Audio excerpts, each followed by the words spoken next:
Hey, what's up, Vox and Hops heads? I'm Matt, the vocals of Cryptopsy, and you're listening to my podcast, Vox and Hops, where I sit down with fellow metal musicians to talk about their lives, music, and craft beer.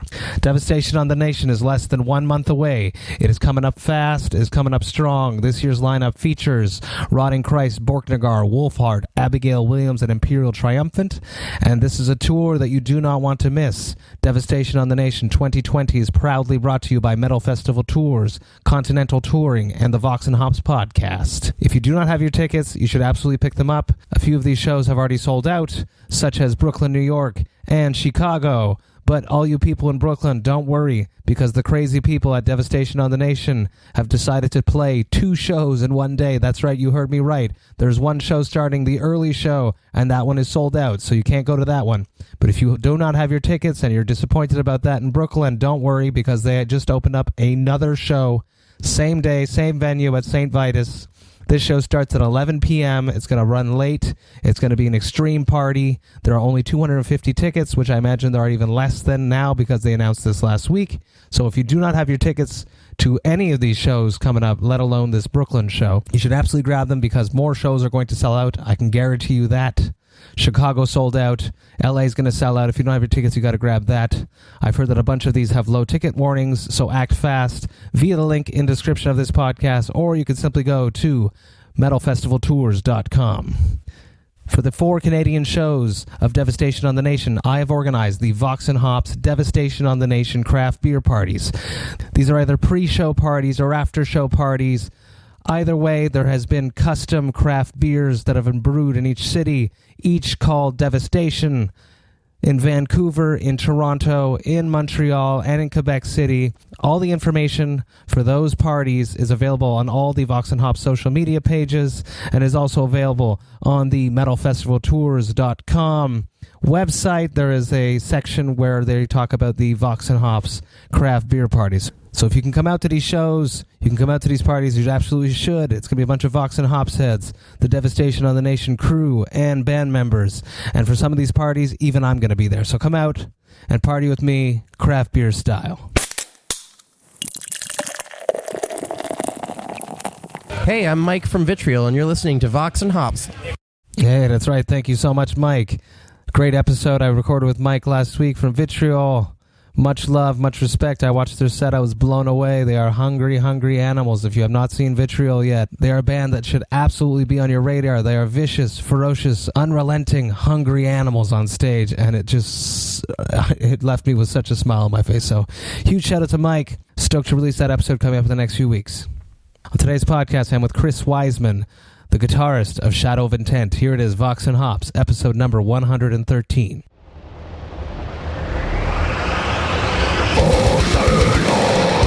I warn you, what you are about to hear is very disturbing indeed.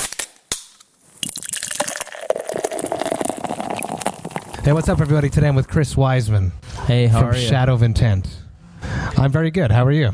Not bad, not bad. I'm super stoked to be with you today. You are about to play at the Fairmount Theatre, a sold-out show in Montreal. Yeah, we're very excited about this show. It's our biggest headline show to date. Is that true? That is true. Yeah. I'm super stoked for the hype. I believe in it. When my guitarist, Christian Donaldson, showed me the early mixes of your record, I was like, who is this band? What is this band? What style is this band? And then the record dropped, and I listened to it in its entirety, and I was completely absorbed. I loved all the levels of... I could feel where the inspiration is from. I spoke to Ben. I had him on the podcast. But Chris was like, no, you need to speak to Chris. So I'm stoked to be sitting down with you right now. Oh, stoked to be here. Very nice of Chris to say. The classic Vox and Hops question. Take me back to your youth. When you're at home, growing up as a young child, what music was playing in the house when you weren't in control of the music? Gotcha. So we didn't really have like a radio going much, but my parents are both professional musicians. My mom is a violin player, and my dad is a upright bass player. So they were playing classical music, but it wasn't coming through like a speaker. It was just them playing the music themselves. Wow. But as far as like a CD, again, not through the house, but the CDs I was introduced to were the Beatles. The Beatles were probably the first band, not like a solo whatever, but like as far as like a rock band that I first heard would be the Beatles. It's a very good place to start. That's for sure. Very good band. What was the discussion like with your parents when you told them that you wanted to be a metal musician versus a classical player?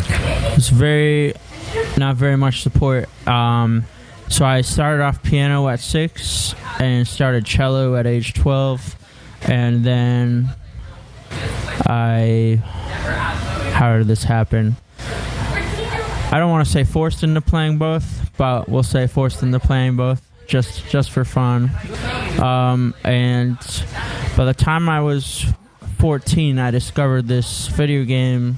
My brother showed me, Guitar Hero 3, and I hadn't really heard the music on it before. I had heard the name Metallica somewhere, but I didn't really know what it was. And then Guitar Hero 3 had this Metallica song called One, and that quickly became, at the time, one of my favorite songs ever. So I decided, you know what, I really do like music, but I don't think cello and piano is what I really want to be playing. I want to be playing the guitar, and there's very little support from my dad, but he reluctantly took me to the guitar store, Daddy's Junk and Music it's called, and got me the cheapest Squire they had, and the Line 6 Spider 3, one of the cheapest amps there was, so I could at least get started. And yeah, definitely not as much support or enthusiasm as playing the cello, but I at least got started by the time I was 14.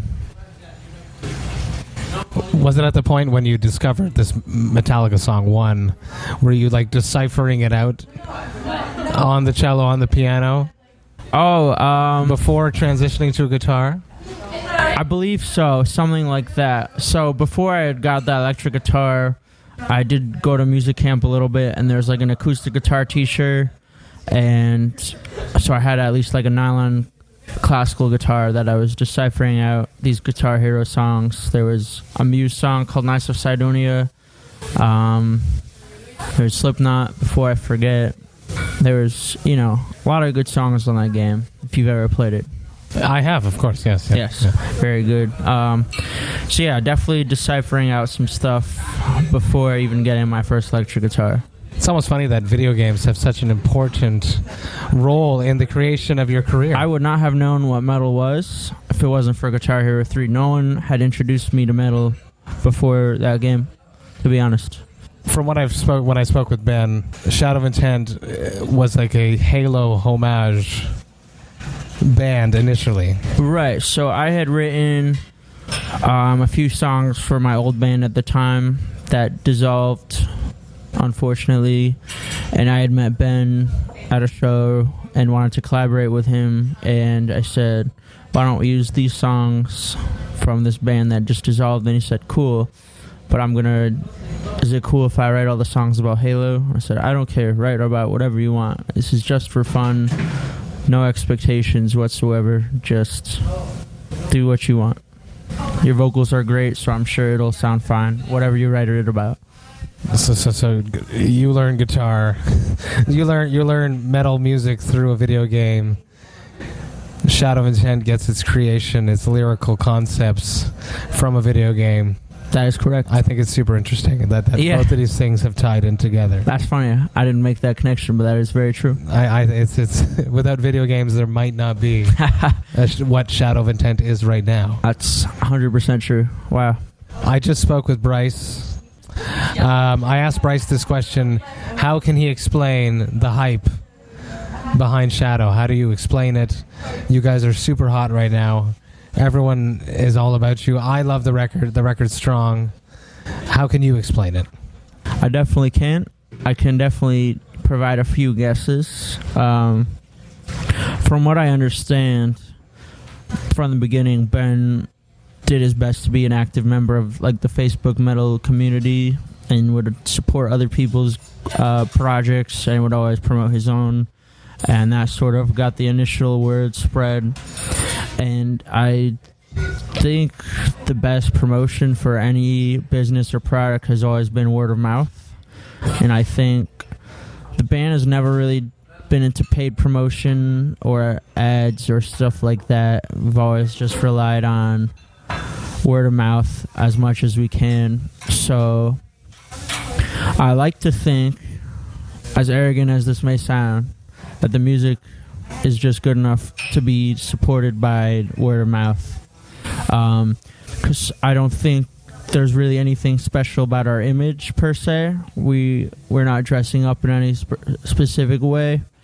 And when we stopped writing about Halo, the band actually tripled in size pretty much from that album. So I don't know if it's about the Halo either. I think, speaking truthfully, Ben is the best vocalist I could really hope to work with. I've, toured with many bands, listened to many bands, and I can't really imagine anyone doing what he's doing. There are a few that come close, like Alex Terrible from Slarch Prevail has got some crazy pipes. Maybe even on this tour, Kyle from Brand of Sacrifice definitely comes very close. He's an excellent vocalist, but yeah, there's not many that I can think of that can do what he's doing. Absolutely, I agree. Shout out to Kyle, Vox&Hops alumni. Much respect for his vocals. Yeah. How do you go about writing? What I loved when I listened to Melancholy, and I was blown away, was just the vast amalgamation of different influences that you've made your own. Let's talk about some of those. You guys are like almost like a modern, more for me because I'm not necessarily a fan, but you guys have put in to modern death metal some Dimmu Borgir-esque moments. How did that all come about? Where did those influences come from? So yeah, since the beginning, there have been just an infinite amount of influences. I never once thought about making the band sound exactly like a specific band, at least not later on. So from the beginning, our first EP was very influenced by this band called As Blood Runs Black.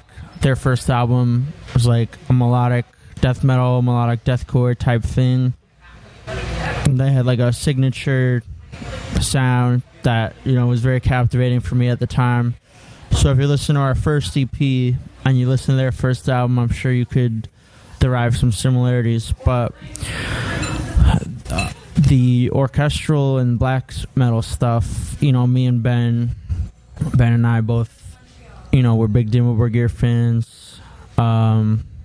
There's this band that never really broke out, but was around for like a year or two called Ovid's Withering.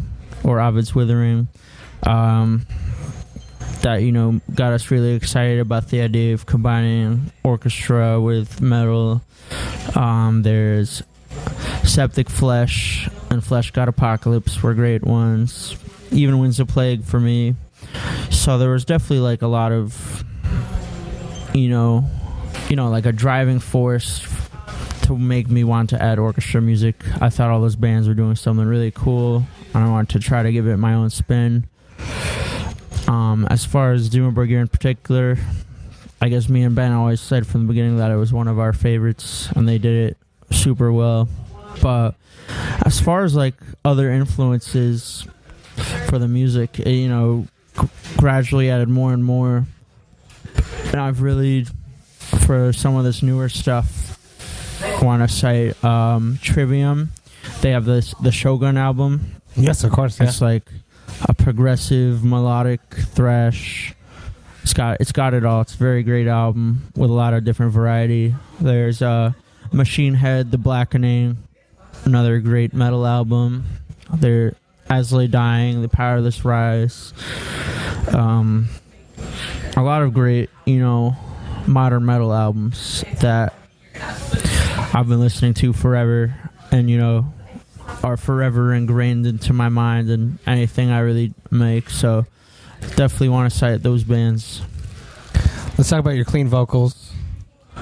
I love them. I think that there's just such a perfect addition to the band. How important was it for you to include them on the records? to add them to give, because it really gives like a breath of fresh air when you're listening, is what I find. Right. Yeah. So I guess it was very important, especially considering I have never really been a singer my whole life. I've never considered myself great at it, but on our first album I did sort of we'll call it a septic flesh impersonation that came out not ideally, and the reviews weren't stellar for that, so I tried something new on a Reclaimer album where there's this song called The Horror Within, where basically I really wanted there to be singing on this part, but the note was really high, so I just belted out really loud until I could hit the note, and it sort of came out as more of a yell. I was like, oh, this sounds way better than my regular singing voice. Maybe every time I sing, I'll just yell it like this and try to add like a little bit of distortion to it so it sounds a little more metal. As you know, Trivium or Machine Head would. They're not very clean when they sing usually. They add a little distortion. So after that, I wanted to add it to a few more songs of the album, and it came out, decent. But I think I really honed it in a little better on our newer album, Melancholy. It became a lot more comfortable for me to do and sustainable. How is that translating to a live performance? Better than it used to.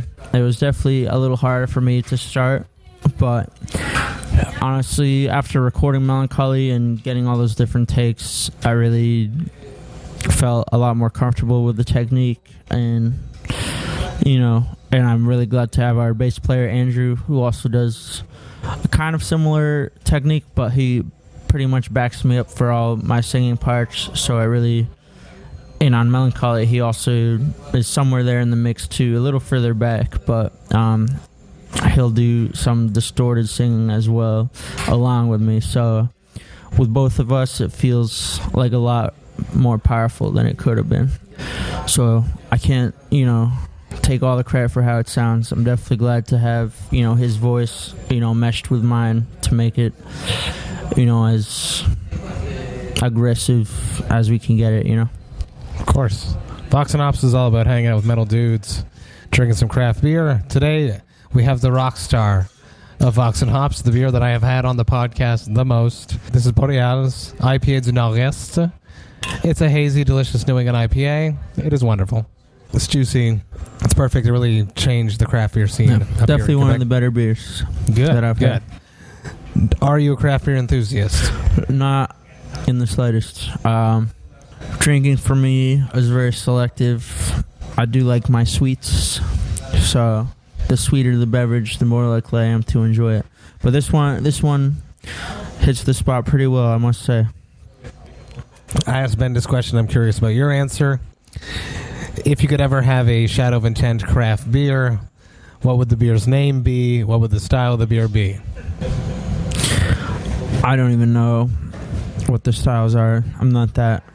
As in like IPA versus a lager, a stout being a dark beer. Gotcha. I guess dark would make sense for us. I feel like Gravesinger is a appropriate name for anything. That's a good answer. Yeah. Gravesinger. Yeah.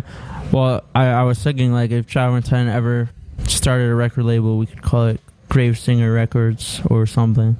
So because Metallica started theirs and they call it Blackened Records. Yes, of course. Yes. So they just take a name of a song that makes sense. So that would probably end up being our record label's name, unless on the next album we came up with a better song name. Then we might use that. You never know. Let's touch on that. The fact that you're independent right now. Sure. It's mind-blowing how well you guys are doing being an independent band. You mentioned that you believe that it's word of mouth, that the music's speaking for itself. What was that decision like to...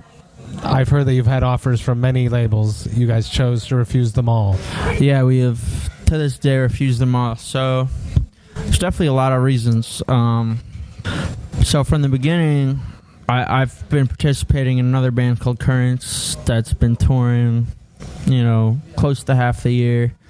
And Shadow of Intent, became pretty profitable just being a online, not ever playing a show, just selling merch, selling music. And obviously we reinvest a lot of the money into the band itself, but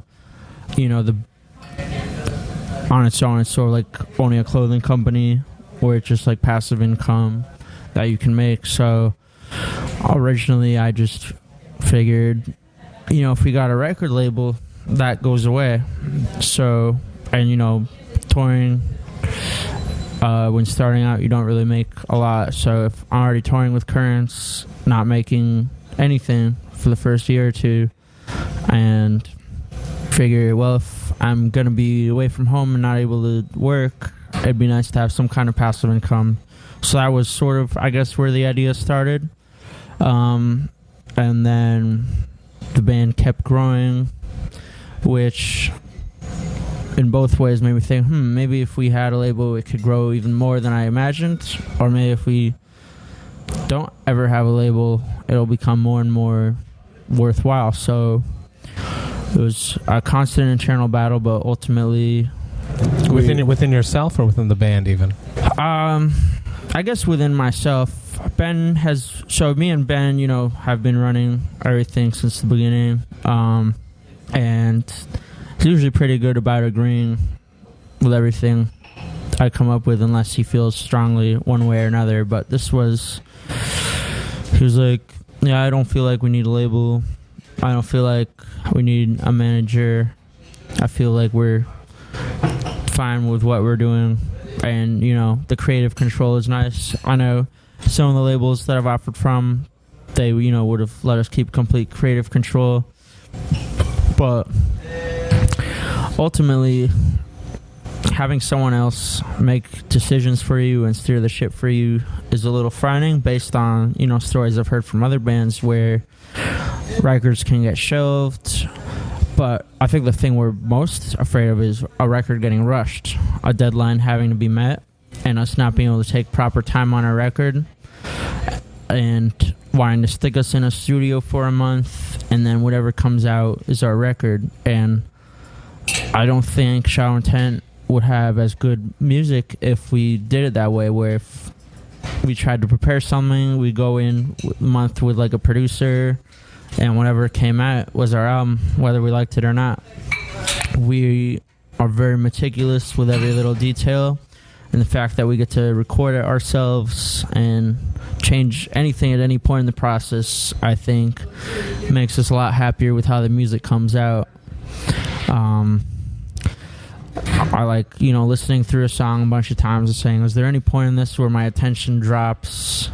Is every part as good as it needs to be? And so we just go through everything over and over until it's like, yep, this song is good all the way through. Do that with every song. And yeah, with the label, it feels as if, one, they could just suggest otherwise than what you would want to do. Two, they could have, a different vision than what you have. And when you have someone with a different vision than what you're going for, sometimes it can create a watered down product where it was made to be something other than what it was intended to be. And gosh.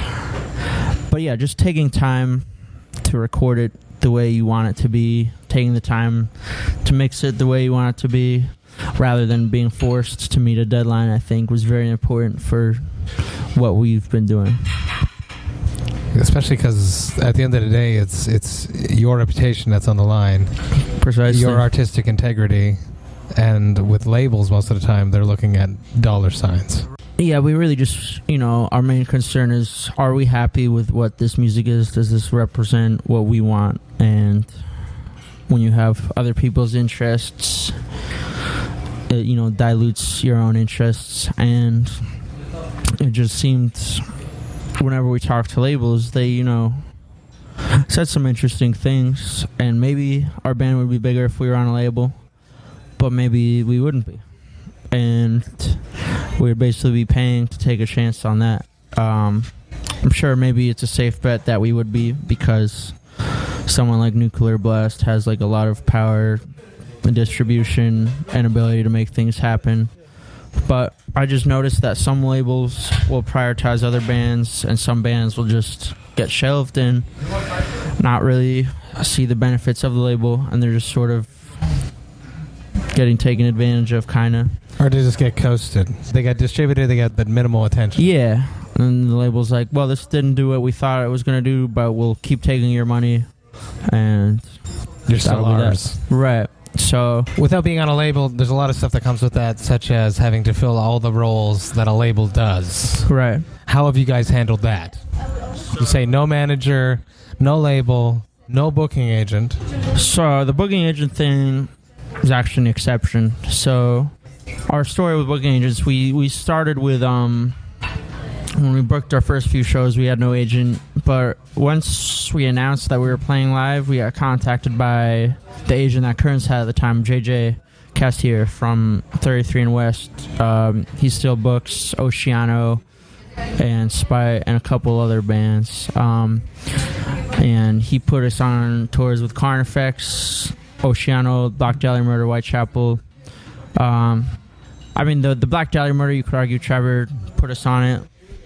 When I asked Trevor about it, he said he put us on it. But I mean, JJ represented us, and I'm sure shout out to Trevor. Yeah, he's Trevor, the man. great man. But JJ, submitted us and put in like work for us, and so he provided a service for us. And later on that year, we parted ways, and we were independent for a while. And the craziest thing, we were still getting tour offers. We ended up turning down around 20 tours last year. But there was one we accepted that Kearns' manager came to me about, was the Despised Icon tour, and we were all like, that's a band, Despised Icon is the first deathcore band I ever heard. It's very special to all of us, so something we decided to do. So last year we really only played 3 weeks of shows, and it was just that one tour, and the rest of the year was devoted to making our album. But eventually, we just got a new agent, Nick Storch. He books Ghosts, he books Behemoth, Demo Borgir, Cannibal Corpse, As They Dying, just great selection. So when I got an email from him, I was like, well, we need to have him. It's worth, for someone like that, we don't need to be independent if we have someone like that on our team. So, especially for booking. Booking's an annoying job. Yeah, I don't mind managing. I don't mind distributing our music to the outlets. But booking, I can't book mine on tour. I don't want to look up every venue and contact every venue. If we are supporting a support tour, that's easy. So the Despised Icon tour, we didn't have an agent. It was very nice. I didn't really have to do much of anything that I wasn't doing already. The Despised Icon's agent was handling all the booking. The guarantees were all there. So it is possible to do it without an agent if you're doing support tours. But if you want to do headlining tours, you really do need an agent. And if you want different opportunities for support tours, like Nick Storch will be announcing these later this year, but gave us some pretty large opportunities that we might not have been able to get without him on our side. So It's amazing. Congrats. So we're very excited to announce those tours coming soon. You'll tell me when this is turned off. Yeah, absolutely. But yeah, managing, it's, can be stressful, getting all the emails together, being on top of everything, keeping the train moving. But do you take days off, or is every day a work day? I guess sometimes I do. Maybe mentally I don't. I'm still always thinking about everything. But yeah, there's days. It all depends on what's going on at the time. Like, I'm sure last year there was probably days off because we weren't touring. But this year's definitely a busy year for us. And then the label thing is interesting. This goes back to word of mouth. I feel like I haven't been doing the work that a label's been doing. So there are two sites that I've gone through called CD Baby and TuneCore. I know them both, yeah. Yeah, and all the releases are between one or the other. And when our first album came out through CD Baby, I found our songs started getting on Spotify playlists, which anyone who knows, the modern music world, the Spotify playlists are one of the best ways to get discovered and get your music out there. So We were discovered by Spotify playlisters, and that in itself created a momentum and a trajectory for our Spotify numbers, which is, become a larger portion of the music industry. And just the fact that the metal people at Spotify knew who we were and were playlisting us already. So instead of a label telling Spotify to put us on playlists, Spotify was just doing it themselves. They already liked the music and wanted to put it on their playlist because they saw that it was hot because there was a spike in. Yeah, I don't know the exact reasoning, but we've been getting on more and more Spotify playlists as time goes on. So that's one of the reasons people get a label in 2020 is they want to get on the Spotify playlists. You're doing it already. Right. So if we can do it already, that's one reason why bother a label. Now, one other reason, perhaps the biggest reason to be on a label is the financial backing. But the way I've always looked at it is a label's financial backing always comes from somewhere. It comes from the records they're selling. So if you simply make an initial investment yourself, in our case, I'll go back in time a little bit.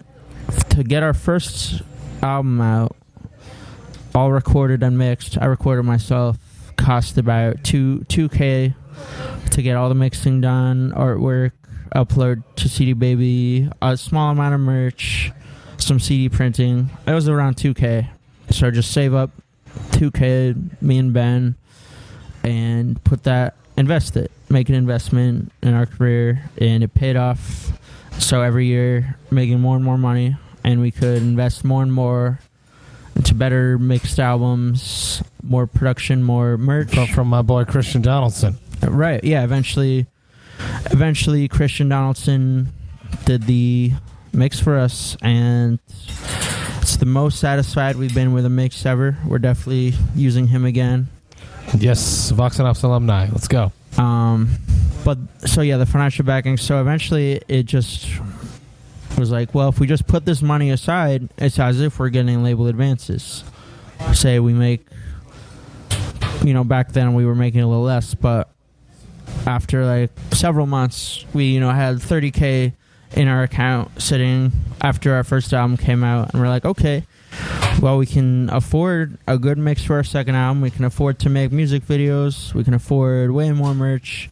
The merch is a big thing, by the way. Like, of course, we wouldn't be able to afford any of the things we have if it wasn't for the merch store and the people buy merch. So thank you to those people. Yeah, shout out 100%. To all the supporters. Yeah. And in fact, we actually had one or two guys who were just nice and donated a couple $100 to us in the beginning. They just supported us, so shout out to them. So after putting aside money, and we had $30K sitting around, we could invest a lot into the second album, and then after the second album, it just went up from there. And eventually the third album we actually did invest like probably a full $30K into, because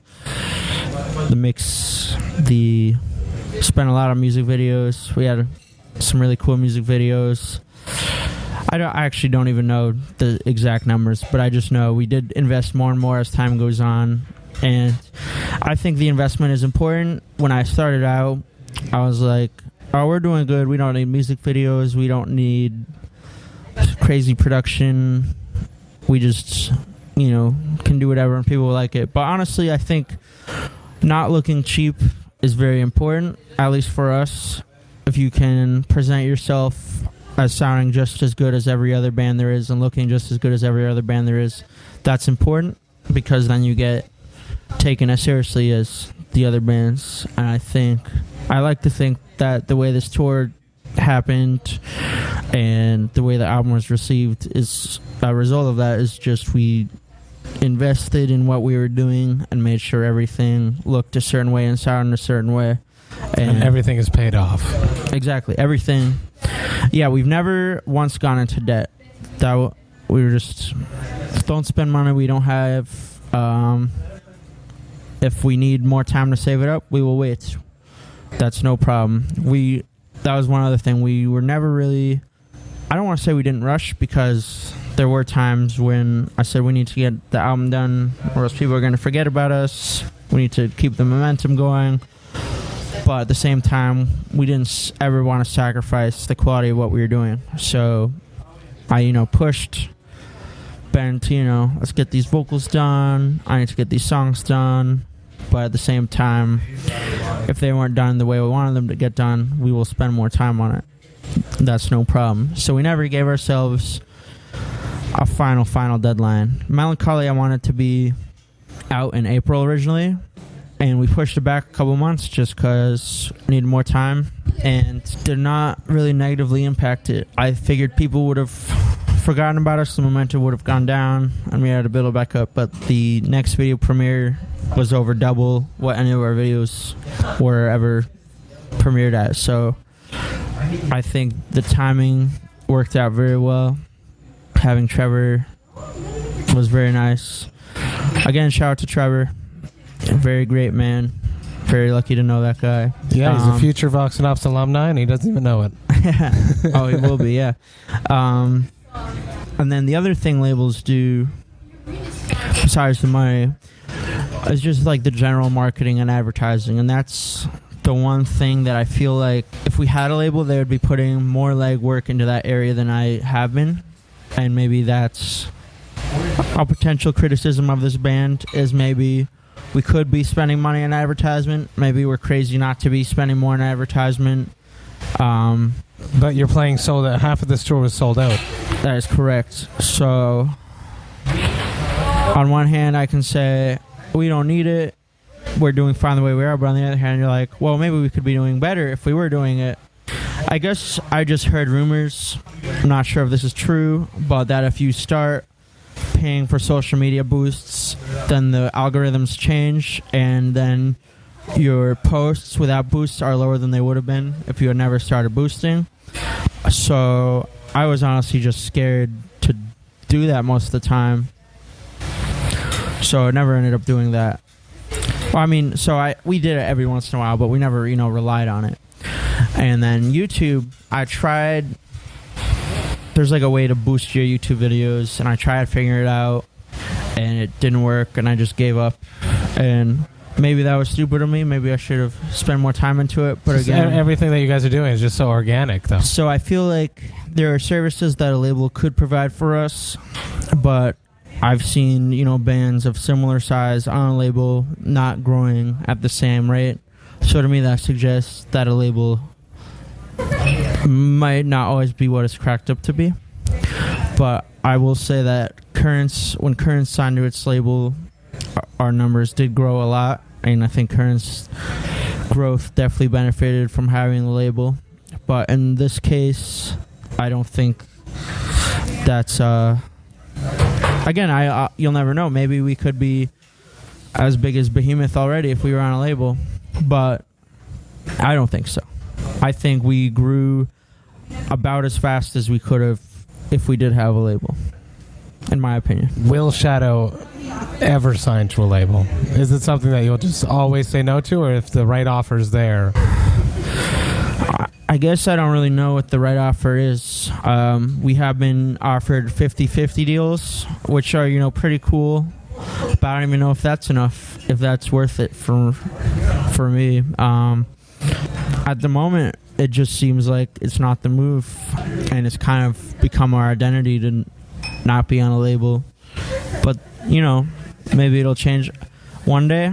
Say if we make a bad move and our trajectory goes down and we need to be saved by a label, maybe that's a thing that could happen, but I'd rather not think about that. Of course not, no. You mentioned early on that your parents weren't enthused about you being into metal. Right. How do they feel now with everything that you've built, everything that Shadow has become? So my mom appears to be more supportive, but I guess they both make remarks about money. Maybe my mom mentioned last year when I was doing my taxes, it was like, oh, you're on the poverty line, right? Or my dad, I made, had a successful tour, Black Dahlia Murder. And my dad was like, so if you had just gotten hotels, you wouldn't have made any money. because we do sleep. We have a bunk system in our van. Not true, by the way. We made enough to where if we had hotels, we would have kept more. That's really a choice. But I mean, hopefully they are coming to the last show of the tour, and they'll come to some shows. They don't refuse to go to my shows. They're not heartless. But I'm sure deep down they want me to go back to school. I have a bachelor's in economics, but maybe go back for like a master's degree and get a job or something. But right now I can't turn back now. I don't think you should either. Yeah. Chris, thank you so much for sitting down with me, drinking a glass of craft beer. Thank you for having me. Cheers, brother.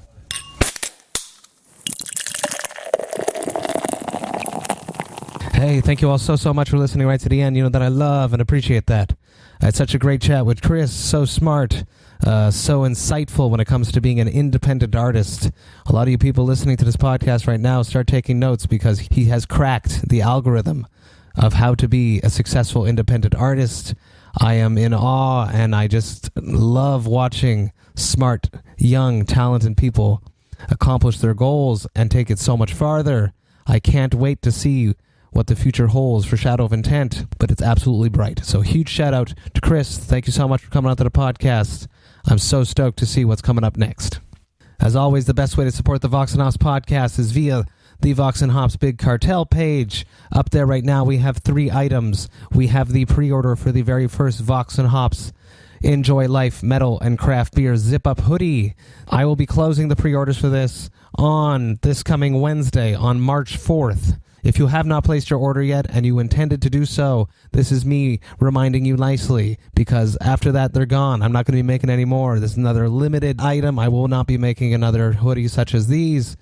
So if you want one, you better pick one up before March 4th. I also have a few of the restocked Vox&Hops cuff knit beanies and the 9-ounce Vox&Hops branded tasting glasses. I only have a few of these left. These are exactly the style of glass that I use when I'm at home drinking craft beer all the time. As you can tell in my pictures, I really like it. It feels great. It is the best format if you want to share great craft beers with your friends. I hope you guys have a great weekend. I hope you have a great week after that. And remember to enjoy life, metal, and craft beer. Cheers, Vox&Hops heads.